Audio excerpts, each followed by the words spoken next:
ये Robert Clive थे। और अब आपको यहाँ पे देखना है कि रॉबर्ट क्लाइव जो है वो क्या क्या करते हैं हमारे भारत देश में। तो यहाँ पे कंपनी ऑफिशियल्स बिकम नवाब, यानी कि जो कंपनी के, ईस्ट इंडिया कंपनी के जो भी अफसर लोग थे वो अब नवाब बन बैठे थे। कंपनी के जितने भी अब अफसर लोग थे वही अब क्या बन रहे थे, नवाब बन रहे थे। तो अब अगर कंपनी के अफसर लोग नवाब बन रहे थे तो इसका क्या मतलब है? तो इसका मतलब ये था कि कंपनी जो है ज्यादा से ज्यादा पावर और सत्ता को हथिया रही थी, अब उनके पास आ गया था। जितनी भी वहां का पावर है, जितना सत्ता है, वो अब किसके हाथों में आ गया? ईस्ट इंडिया कंपनी के हाथों में आ गया। और वहां के जितने और भी नौकरशाही अफसर लोग थे वो लोग भी अब क्या करने लगे, नवाब बनने के सपने भी देखने लगे। तो दरअसल क्या हुआ कि वहां पे जो और एक्चुअल में जो नवाब लोग थे उनको वो मजबूर करने लगे। जो ऑफिसर्स लोग थे, अंग्रेज लोग जो थे, वो मजबूर करने लगे नवाबों को कि भाई हमको गिफ्ट के तौर पे आप जमीन दीजिए और ढेर सारा पैसा दीजिए। तो गिफ्ट के तौर पे ये ज्यादातर मांगने लगे कि आप हमको गिफ्ट के तौर पे जमीन दीजिए या ढेर सारा पैसा आप हमको दीजिए। तो इस तरह से वो वहां के नवाब जो है वो बनने शुरू हो गए। अब बात होती है किसकी? रॉबर्ट क्लाइव की बात होती है। तो रॉबर्ट क्लाइव जो है ये बहुत ज्यादा उस समय जो थे अमीर हो चुके थे जब इनका एज 18 साल का था। जब ये 18 साल के थे, यानी कि 1767 की बात है, 1767 की बात है। तो इनके पास जो रकम थी वो रकम छोटी मोटी नहीं थी, बहुत बड़ी रकम इनके पास थी।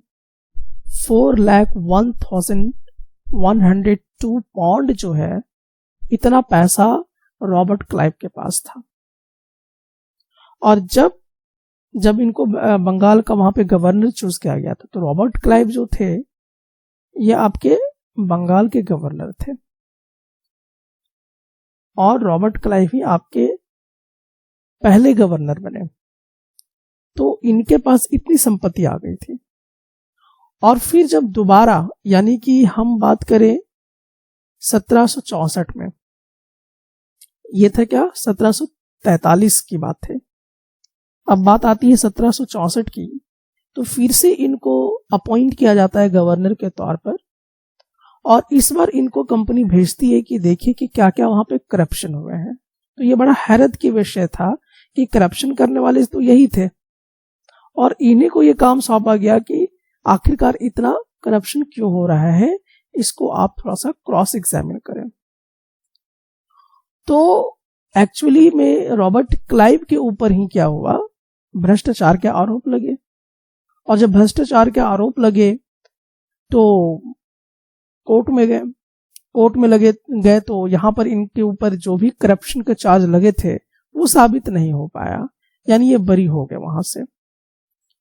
लेकिन 1774 में ये खुद अपने आप को ही गोली मार देते हैं, यानी आत्महत्या कर लेते हैं।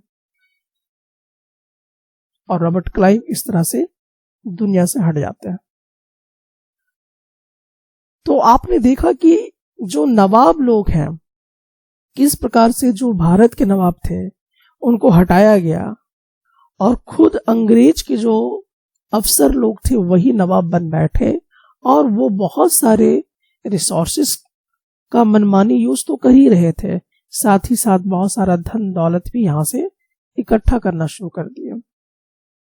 और भी इनके बाद जितने भी आए वो भी इतना पैसा तो नहीं कमाए, लेकिन उनकी चाहत थी कि वो थोड़ा रईस टाइप के जिंदगी को जिए, क्योंकि उतने बड़े वो नहीं थे, वो बहुत ही आम परिवार से ऑफिसर लोग थे। लेकिन वो इतना पैसा कमा लेना चाहते थे कि जब वो इंग्लैंड वापस जाए तो आराम की जिंदगी वो जी सके। लेकिन जब वो इंग्लैंड जाते थे, जो बच जाते थे जिंदा, तो वहां पर इंग्लैंड में लोग उनको नवाब कहते थे और उनकी जो शान और शौकत थी वो थोड़ा डिफरेंट नजरिया से देखा जाता था।